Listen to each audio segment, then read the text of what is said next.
Will you and your players find the dark forests of Dolmenwood to be filled with mystery, intrigue, danger, and wonderment?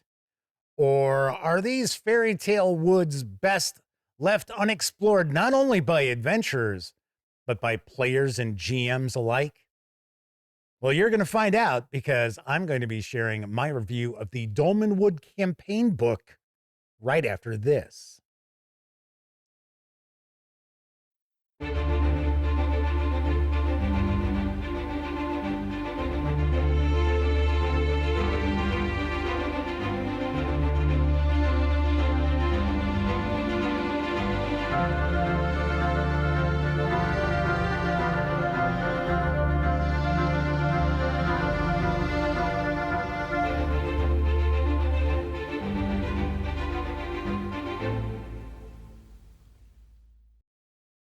Happy holidays, gang, and welcome once again to the Duct Tape Studios. I'm Jeff McAleer, your host here at the Gaming Gang channel. Thanks for joining me once again. Before I dive into today's review, I do want to mention if you enjoy the Gaming Gang and would like to support the outlet, you can do so in a few ways. First, by utilizing our affiliate links to the One Bookshelf sites, such as DriveThruRPG, and to do so, simply visit thegaminggang.com, click on one of our banners. That way, if you happen to make a purchase, I get a small portion of that sale. You can also make a one-time donation by way of PayPal or become a monthly member of our Patreon. You'll find links in the show notes. Also, down in those show notes, you're going to find an invite link to our Discord server. It's absolutely free to sign up, so be sure to hang with the gang over on Discord. Today, I will be sharing my review of the campaign book for Dolmenwood from Necrotic Gnome and Exalted Funeral. This 464-page hardcover is available now. It carries an MSRP of $60, which includes the PDF if you order from exaltedfuneral.com. Of course, if you're looking just for the PDF, you can grab that over at DriveThruRPG for $30. Should also point out that mistakenly, I have been telling people if you are outside North America and you want to order the physical books for Dolmenwood, you want to go to necroticgnome.com. Well, that was not correct. It used to be, but it no longer is, because those links over at Necrotic Gnome will actually forward you over to Exalted Funeral. So wherever you live in the world, if you want to grab Dolmenwood, you can do so over at Exalted Funeral. Having said that, let's swing on over to the other camera because here I've got the campaign book for Dolmenwood. A few things to mention before we get stuck in. First of all, my friends over at Exalted Funeral were kind enough to provide me with this review copy, but neither I nor anyone else affiliated with the Gaming Gang has received any other sort of compensation for me to share this review with you. These days, it's important you know that. We're also not going to look at each and every page of the book. I do want to give you a really good feel for what you're going to find inside. Then lastly, the campaign book is referee facing, the game master in this case for Dolmenwood. So if you're a player and your referee has picked up Dolmenwood, maybe they're talking about picking this up, maybe they just haven't started running it yet, or maybe they have started to run this. Do keep in mind, even though I'm going to stay away from major spoilers, there are going to be some spoilers ahead. And then, of course, as we're flipping through the book, it is very possible you will see some things that ruin some of the surprises of the setting. So you have been warned. All right, first thing we're going to do, take a peek at the credits page. A lot of folks work very hard to bring this to life. So let's give credit where credit is due.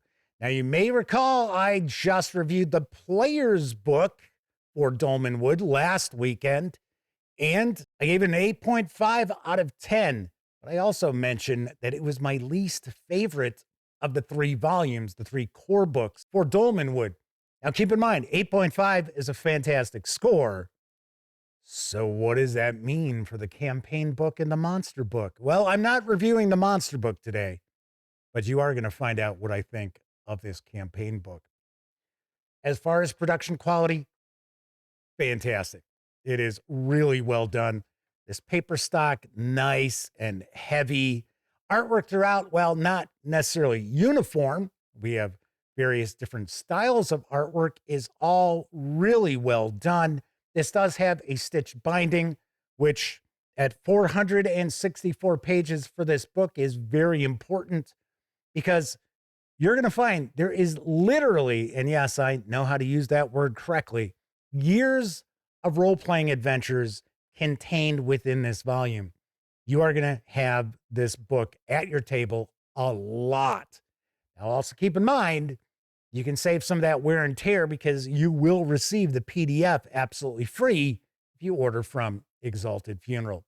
So we're going to start off with a bit of information, a bit of background about Dolmenwood. Now, this is a dark fairy tale setting. This is not going to be everyone's cup of tea. This skews heavily into the old school Renaissance. So you are not looking at epic, heroic fantasy. You are looking at adventures that will skew towards grim fairy tales, as opposed to the sorts of adventures and campaigns that you might find with Dungeons and Dragons or Pathfinder. So your characters can be heroic. Now, they can also be anti-heroes or downright nasty if they would like as well. But they are not going to be super heroic. So we will get a timeline of Dolmenwood. Dolmenwood is a region which is part of the Duchy of Brackenwold. So officially, the Duke actually is the ruler of most of this area. In reality, that is not the case. Most definitely, there are 7 different factions who are all vying for some sort of power within Dolmenwood. Some of them are allied, some of them are opposed to each other, and some aren't aware of each other at all. Now, one of the aspects of Dolmenwood that's really cool is the ability to create the sort of campaign that you and your players want to experience. And I'll get into that in a little more depth when we get into the referee running the campaign section. But we are going to start off with different aspects of this region. So we will have like the fairy doors, where we have standing stones, where we have ley lines. We have the Plurentine Church. It is a monotheistic church that is allied with the Duchy. And they have shrines all throughout the forest, and the vast majority of them have fallen into disrepair. You could have a campaign where the player characters are exploring to find the various different lost shrines so they can recover the various different holy relics that are contained within, or maybe bring those shrines back to prominence. Will that be easy? Oh, absolutely not, because there are a variety of factions who are going to be allied or at least opposed to plans like that. So we will get information about the different regions and different focuses of each of the regions. So depending on the sort of campaign that you want to play, you will probably lean towards various different factions and areas of Dolmenwood. So we're going to get a lot of information about the different factions. And we'll start off, we have Tanue, who is this chaos godling, who is this goat with 9 legs, evil godling, of course, who actually used to be allied with the Bregels, which are a kindred in Dolmenwood. They are goat people who are allied with the Duchy, actually. But Tanue is looking to actually reestablish that control, essentially, of the Bregels and other things as well. We've got the Cold Prince, who is an evil Fey prince. We've got the Droon. They are these mysterious sorcerers who are searching for lost knowledge within Dolmenwood. They're all about trying to find spells. As I mentioned, we've got the Plurentine Church, who is looking to extend its influence throughout the region. We've got the human nobility. As I pointed out, we do have the Duke, But underneath the Duke, we have a variety of other nobility who rule over certain areas of the region. Speaking of the region itself, it is large enough where you will be able to have plenty of adventuring. It will take a long, long time for your player characters to explore this entire region. Once again, years of adventuring. But it's also small enough where it's not going to take months upon months to go from this end of the map to that end of the map. This is also easily dropped into any campaign world you choose. So if you have your own homebrew, or maybe you're even running, say, Greyhawk, and you are looking for an old school Renaissance styled region to drop in, this is perfect. Once again, keep in mind, this is not heroic fantasy. This is more fairy tale, dark fairy tales, because there are very horrific aspects of Dolmenwood, but then there are some very whimsical, bordering on silly in some cases, places that the players will interact with throughout this region. We also have witches. The witches are looking to commune with their ancient gods. They're actually scheming to try to bring back this ancient god. They're trying to also recover these mirrors. Something else that's really cool about Dolmenwood, there are all these mysteries that are hinted at, but their solutions, their answers are not contained in the book. It is all up to the referee and the players to come up with what happens. You're going to play to find out. I dig that a ton. So as far as the factions, we get information about the movers and shakers within each faction, what their schemes happen to be, as well as what their relationships with each other might be. We also have a section here, how do the factions actually interact with adventurers? Once again, you've got a slew of different opportunities for different sorts of campaigns. You might have a campaign where your player characters are kind of anti-heroes and they're freebooters, just traveling throughout the area, looking to enrich themselves. You might be aiming for more of kind of Game of Thrones feel to your campaign. Well, you might want to plop that right down with the human nobility. Maybe you're looking for a lot of exploration and wilderness adventure. Maybe aim towards a campaign where the player characters are trying to find those lost shrines for the church and recover those holy relics. We have some other NPCs who are very important to Dolmenwood who really may not have any tight affiliation with any of the factions. Prime example of that is the sorceress Igraine. She's neutral, so she could be an ally for the player characters. She could be an enemy of the player characters.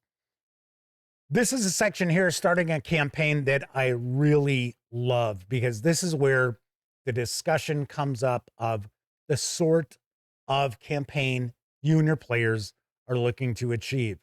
Do you want to ratchet up the horror aspect of Dolmenwood? Talks about that.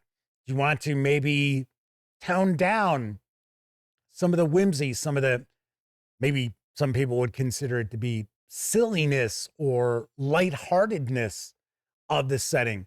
You can do that also. Also talks about the tone that the referee will set just by the language that they use. Something else, which is pretty much a tenet of Dolmenwood, which it draws from Gavin Norman's other great OSR creation, Old School Essentials, is how concisely presented all of this information is. A lot of the topics that you're going to encounter in the campaign book, such as weather, foraging, fishing, 2-4 pages devoted to them. There's not a lot of droning on. You could obviously tell that Gavin Norman and his fellow writers. We're not getting paid by the word to put this book together. I absolutely love that. As far as experience points, if you want to run the campaign for your players and use the traditional kind of old school essentials / Dolmenwood experience, as far as advancement, you certainly can. There are optional rules where you can actually award experience for good role playing, for heroic deeds, for completing objectives. Really, really cool stuff. As I mentioned, weather right there, boom, 1 page. Table of the different weather, random tables, roll those up. I gotta say, player character is probably going to get lost a lot in Dolmenwood. So we get information about that, as well as the sort of encounters that might take place if they're lost. What occupies the most amount of page space is the hex crawl portion, which we're going to see in just a couple of moments. There are, off the top of my head, I think it's 200 locations, 200 hexes, I should say, because there are multiple locations within a single hex a lot of times. We get a dozen different settlements that we're going to get into detail about, such as Castle Brackenwold. This is where the Duke lives. So we get a keyed map, and then it talks about some of the important locations in that settlement. Now, you are not going to see deep dives and various different like dungeon maps and things like that in this campaign book. There is a sample adventure at the end of the book, which is actually pretty cool, very nicely done. It's a good introduction to the setting. But another aspect of the campaign book, which I really dig a ton, is how much it's going to spark the imagination of the referee. So you are going to have a lot of opportunities to expand upon this setting itself. Are there certain aspects of the setting that maybe you're not overly keen on? Fine. Don't focus on those. Focus on something else. As far as each of these settlements, they are all very unique. They're all very interesting. I love Dragon Shantywood Isle. The town is actually leaning toward the river. That's why, if you can see on the map here, they're all crooked. I just get a kick out of it. This is the sort of setting that I love. I dig high fantasy settings and that, but I also like the sort of dark fairy tale settings. And if you're a fan of that as well, this is an absolute must own and have in your collection. Some people might be wondering, well, can I utilize the campaign book without picking up the other 2 core books? Could you? Yes. Is it going to be easy to utilize for, even if it's for old school essentials? Not really, because there are a lot of things in here that are tied into not only the player book, but especially the monster book, because you are not going to find a ton of stat blocks for some of the various different creatures. Now, the important NPCs you will find stat blocks for, but as far as the various different monsters that will be encountered, no. All right, so as you can see, there's a lot of page space devoted to these settlements. Then we move into our hex crawl. And if you're a fan of old school styled hex crawls, this is fantastic. It really is. So the breakdown of each of the hexes right up top will kind of get a summary of that hex. So the outlook in the red monolith: spires and crags of pale wind-carved rock, like the bones of gargantuan beasts. It's going to tell us what is the terrain. Tangled forest, high wold. Lost encounters 2 and 6. So getting lost and random encounters 2 and 6. Foraging. Successful foraging yields 1d3 portions of Wayfarrow. And that's, you'll find more information about that in the player book. in addition to the normal results. Then it gives us info about Granite Crag and the Red Vorpal Monolith. Once again, you're not going to see a bunch of maps and details like that. That is left to the referee to create. Now, a lot of these locations, they're not dungeons or anything like that. So you really don't need to go into a ton of detail with a map and just simply play Theater of the Mind. I also like how we will get the hex in relation to the other hexes. So you will see what other hexes are around that hex. And then, of course, these are in numerical order. So that makes it very easy for you to go from, oh, okay, so they're going from 208 to 206. Okay, now hold on. Go back. Okay, there we go. Very, very simple. As I pointed out, there are, I want to say 200 of these hexes, and really well done. If you're a fan of populated hexes monthly, you're going to absolutely love this. We will have some artwork for important aspects of those hexes if they're present. I will say a little bit light on the artwork outside of the actual map info there, which is fine. I don't have an issue with that. All right, let's kind of jump more towards the end of the book. But as I was saying, look at all the page space devoted to these hexes. And the hexes are right there. That is your map of Dolmenwood with your numbered hexes. All right there.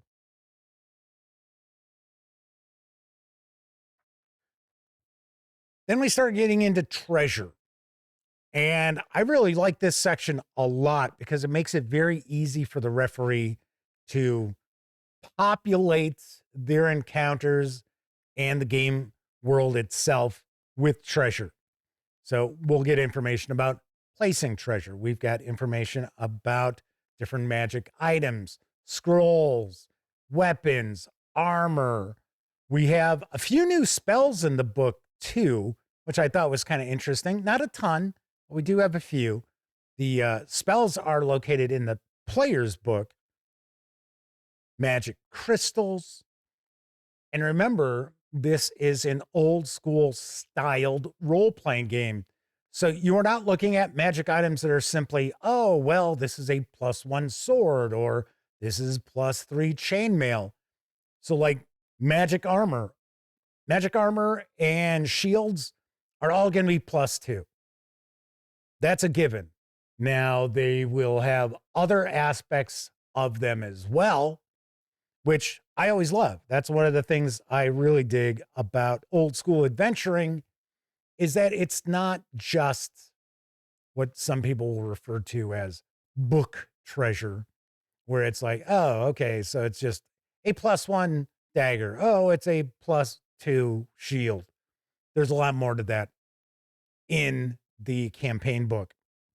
We get into our appendices. This is our example adventure. And this is laid out very much like the old school Essentials adventures. There are 4 Dolmenwood adventures that are currently in print. We are going to have an opportunity to take a peek at those because my friends over at Exalted Funeral have already let me know that they're sending those along. We're also going to get to take a peek at the miniatures set for Dolmenwood. I am super excited about that because then we're going to get to see the Mossling. We'll get to see the Bregel and the other kindred too. We'll see how the elves are presented as far as the miniatures. We get a nice section about rumors, and the rumors are all determined by the location. We have uncommon spells. These are the additional spells that I had pointed out. Then we'll finish up with a really, really extensive index. Our credits, I mentioned this before. I love how we've got all the art credits on a separate page, which goes into detail about, okay, so where is this artist's work located in the book, as well as the additional writers too, and what did they contribute to the book?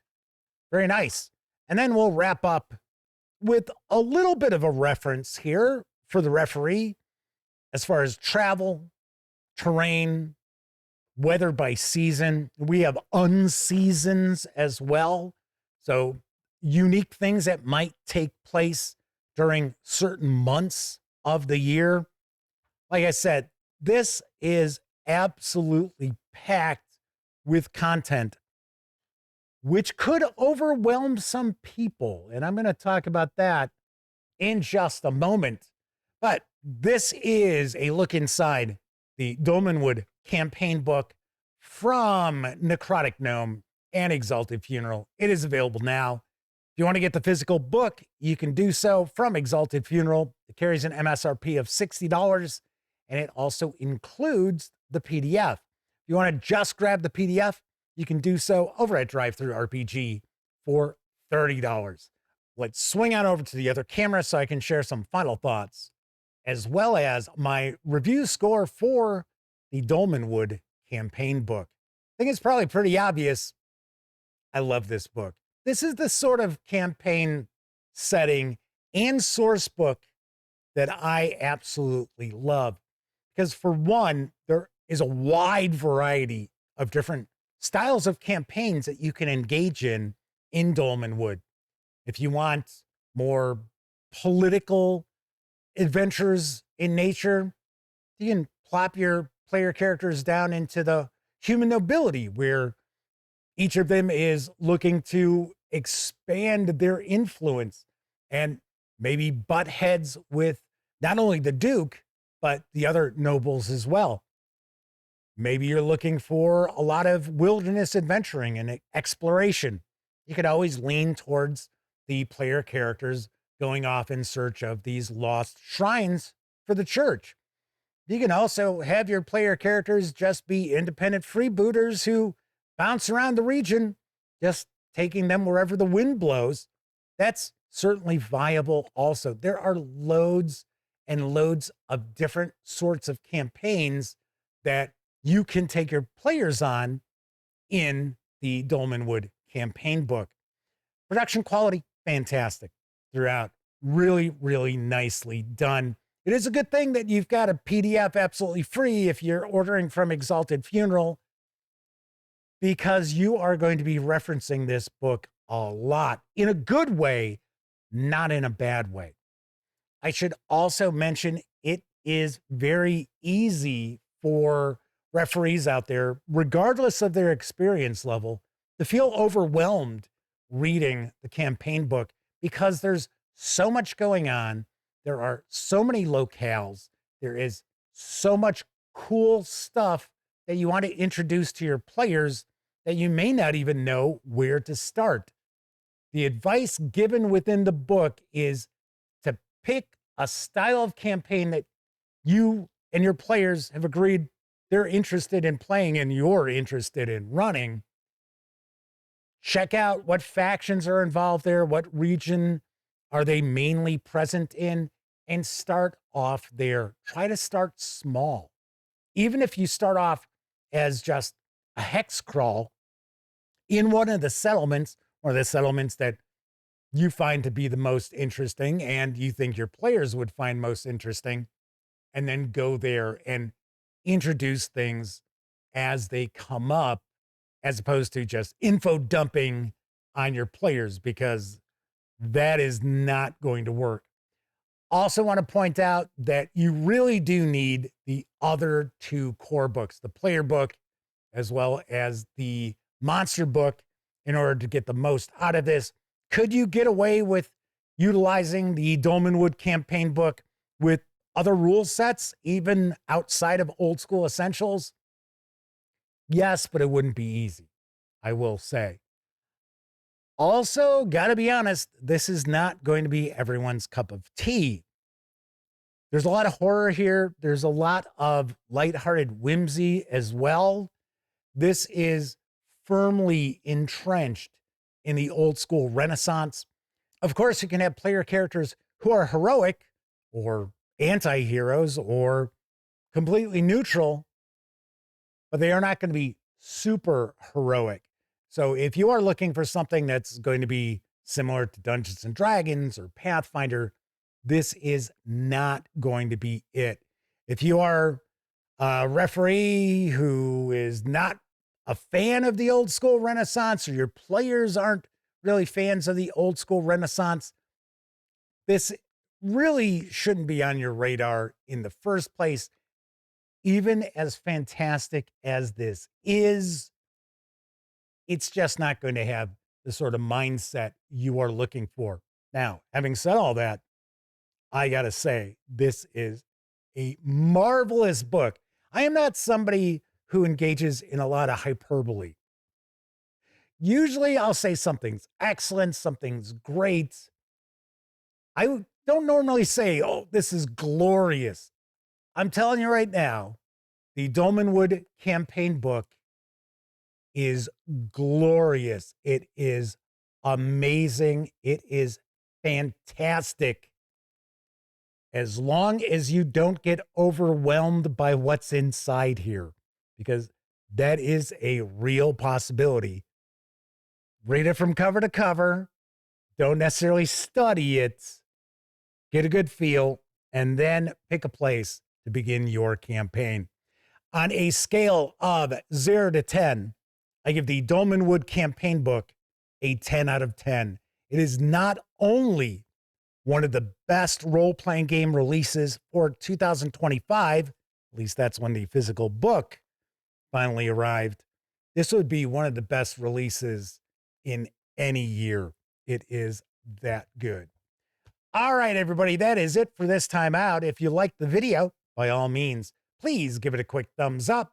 Subscribe to the Gaming Gang channel if you haven't already. And if you do subscribe, be sure to ring that bell, because it'll not only let you know when I share videos such as this review, it'll also inform you when my live stream, the Gaming Gang Dispatch, airs Tuesday, Wednesday, and Thursday evenings right here on YouTube at 7 p.m. Central.